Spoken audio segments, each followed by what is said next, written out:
மனிதனின் வாழ்க்கை ஒரு முறைதான், ஒரு முறைதான், ஒரு முறைதான். வாழ்க்கையில் திருமணம் ஒரு முறைதான்.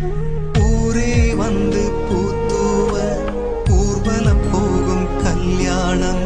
அம்மா அப்பா கை சேர்த்து அட்சதை போடும் சந்தோஷம். ஒரு முறைதான், ஒரு முறைதான். ஒரு சில மகிழ்ச்சிகள் ஒரு முறைதான். பெற்றவர்